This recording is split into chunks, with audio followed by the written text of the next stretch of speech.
ക്രിസ്തുവിൽ ഏറ്റവും സ്നേഹം നിറഞ്ഞവരെ, സ്വയം സമ്മാനമാവുക എന്നതാണ് ഒരാൾക്ക് നൽകാൻ കഴിയുന്ന അമൂല്യ സമ്മാനം. വിലപിടിപ്പുള്ള പൊതിക്കെട്ടുകളേക്കാൾ വിലമതിക്കാനാകാത്ത സാന്നിധ്യമാണ് യഥാർത്ഥ സമ്മാനം. ദൈവം സ്വയം സമ്മാനമായതിൻ്റെ സാന്നിധ്യത്താൽ ദൈവം നമ്മോടുകൂടെ എമ്മാനുവലായതിൻ്റെ ഓർമ്മയാണ് ക്രിസ്മസ്. ദൈവം നൽകിയ ഈ സമ്മാനം സ്വീകരിക്കാനും നാം തന്നെ ഒരു സമ്മാനമാകാനും ക്രിസ്മസ് നമ്മെ ഓർമ്മിപ്പിക്കുന്നു. ഏവർക്കും ഹൃദയം നിറഞ്ഞ ക്രിസ്മസ് ആശംസകൾ. ക്രിസ്മസ് കാലയളവിൽ നാം ഏറ്റവും കൂടുതൽ കേൾക്കുന്ന വചനങ്ങളിലൊന്നാണ്, ഇതാ സകല ജനത്തിനും വേണ്ടിയുള്ള വലിയ സന്തോഷത്തിൻ്റെ സദ്വാർത്ത ഞാൻ നിങ്ങളെ അറിയിക്കുന്നു.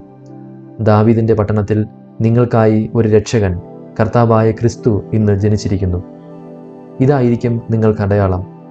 പിള്ളക്കച്ച കൊണ്ട് പൊതിഞ്ഞ് പുൽത്തൊട്ടിയിൽ കിടത്തിയിരിക്കുന്ന ഒരു ശിശുവിനെ നിങ്ങൾ കാണും. ദൂതന്മാർ അവരെ വിട്ട് സ്വർഗത്തിലേക്ക് പോയപ്പോൾ ആട്ടിടയന്മാർ അതിവേഗം പോയി മറിയത്തെയും ജോസഫിനെയും പുൽത്തൊട്ടിയിൽ കിടക്കുന്ന ശിശുവിനെയും കണ്ടു. ഇവിടെ രണ്ട് കാര്യങ്ങൾ നമ്മുടെ സവിശേഷ ശ്രദ്ധ ക്ഷണിക്കുന്നു. ഒന്ന്, ഇടയന്മാർക്ക് കിട്ടിയ അടയാളം. രണ്ട്, അവർ അതിവേഗം പോയി എന്നത്. അടയാളം. പിള്ളക്കച്ച കൊണ്ട് പൊതിഞ്ഞ് പുൽത്തൊട്ടിയിൽ കിടത്തിയിരിക്കുന്ന ഒരു ശിശുവിനെ നിങ്ങൾ കാണാം. ഇടയന്മാർക്ക് അവരുടെ തന്നെ ഭാഷയിൽ വലിയൊരു സന്ദേശം മാലാഖമാർ നൽകുകയാണിവിടെ.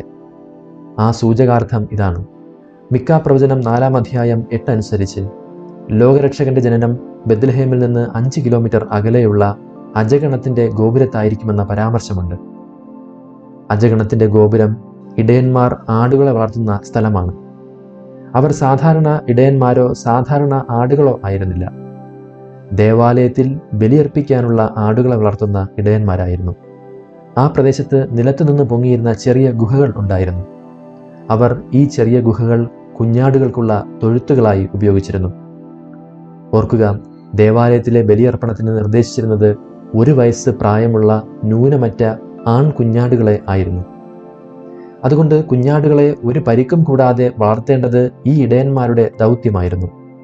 ആയതിനാൽ പിറന്നു വീണയുടനെ വളരെ ലോലമായിരിക്കുന്ന അവയുടെ ചർമ്മത്തിൽ യാതൊരു മുറിവും പറ്റാതിരിക്കാൻ ഈ ഇടയന്മാർ നല്ല തുണി കൊണ്ട് അവയെ പൊതിഞ്ഞ് സൂക്ഷിക്കാറുണ്ടായിരുന്നു.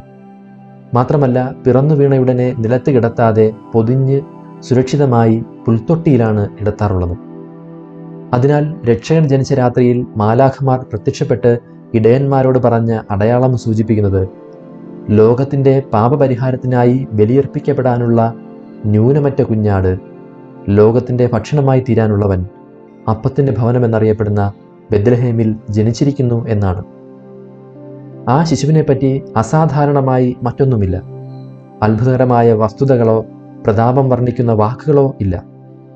മറ്റെല്ലാ കുഞ്ഞുങ്ങളെയും പോലെ പരസഹായം കൂടാതെ ഒന്നും ചെയ്യാൻ സാധിക്കാത്ത അമ്മയുടെ കരുതലും മനുഷ്യരുടെ സ്നേഹവും ആവശ്യമായ, എന്നാൽ അല്പം വ്യത്യസ്തമായി തൊട്ടിലിനു പകരം പുൽത്തൊട്ടിയിൽ കിടക്കുന്ന ഒരു കുഞ്ഞ്. അതെ, ദൈവത്തിൻ്റെ അടയാളം സഹായം ആവശ്യമായ ദാരിദ്ര്യത്തിൽ കഴിയുന്ന ഒരു കുഞ്ഞിൻ്റേതാണ്. നിസ്സഹായതയുടെയും ലാളിത്യത്തിൻ്റേതുമാണ്. ഇന്നും നമ്മൾ ദൈവത്തെ കണ്ടുമുട്ടുന്നത് ദരിദ്രരിലും നിസ്സഹായരിലുമൊക്കെ തന്നെയാണ്. യേശു തന്നെ പഠിപ്പിച്ചതും അതാണല്ലോ. സത്യമായി ഞാൻ നിങ്ങളോട് പറയുന്നു, എൻ്റെ ഏറ്റവും എളിയ ഈ സഹോദരന്മാരിൽ ഒരുവന് നിങ്ങളിത് ചെയ്തു കൊടുത്തപ്പോൾ എനിക്ക് തന്നെയാണ് ചെയ്തു തന്നത്. അതെ, എളിയ സഹോദരർക്ക് മുന്നിൽ നിറസാന്നിധ്യമാകാൻ നമുക്ക് കഴിഞ്ഞാൽ നാം അവർക്ക് ഒരു സമ്മാനമാകും. നമ്മുടെ സമ്മാനം ധനം കൊണ്ട് മാത്രമല്ല. നമ്മുടെ ദയ, അറിവ്, പ്രാർത്ഥന, സ്പർശം, സമയം, വാക്ക്, എന്തിനേറെ നമ്മുടെ ഒരു പുഞ്ചിരി പോലും സഹായമാണ്, സമ്മാനമാണ്. യേശു സമ്മാനമായത് എല്ലാവർക്കും വേണ്ടിയാണ്. എന്നാൽ അവനെ സ്വീകരിച്ചത് പല വിധത്തിലാണ്. ചിലർ അവനിൽ കുറ്റം ആരോപിച്ചു. പാപികളോടും സ്ത്രീകളോടും നടക്കുന്നു, ഭക്ഷണം കഴിക്കുന്നു എന്നൊക്കെ പറഞ്ഞു വരത്തി. അവനിൽ കുറ്റം ആരോപിച്ച് ചിലർ സ്വയം വിശുദ്ധരെന്ന് ലോകസമക്ഷം വേഷമണിഞ്ഞു. കയ്യഫാസ് പീലാത്തോസിനോടുള്ള തൻ്റെ ചങ്ങാത്തം നിലനിർത്താൻ യേശുവിനെ കുറ്റവിചാരണയ്ക്കായി അവൻ്റെ അടുക്കൽ പറഞ്ഞയക്കുന്നു.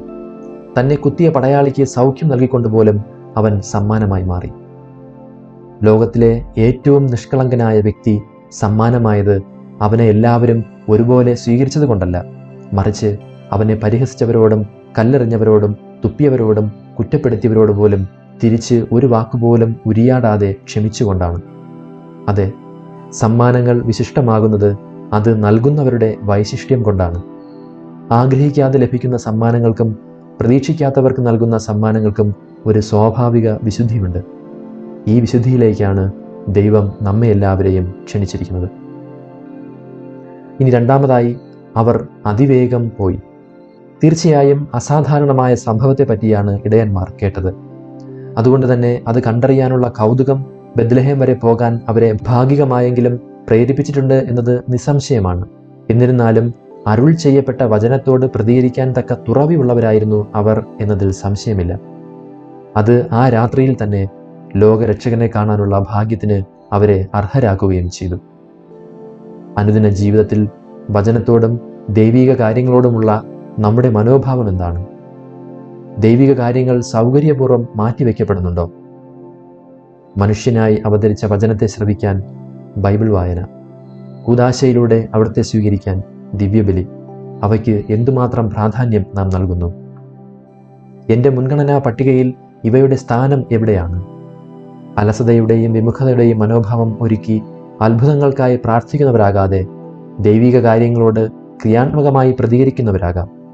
അങ്ങനെ ഇടയന്മാർ തങ്ങളോട് പറയപ്പെട്ടതുപോലെ കാണുകയും കേൾക്കുകയും ചെയ്ത സകല കാര്യങ്ങളെയും കുറിച്ച് ദൈവത്തെ മഹത്വപ്പെടുത്തുകയും സ്തുതിക്കുകയും ചെയ്തുകൊണ്ട് തിരിച്ചുപോയതുപോലെ നമുക്കും ദൈവത്തിൻ്റെ വാഗ്ദാനങ്ങൾ കണ്ടുമടങ്ങാൻ ഇടയാകട്ടെ എന്ന് പ്രാർത്ഥിക്കാം.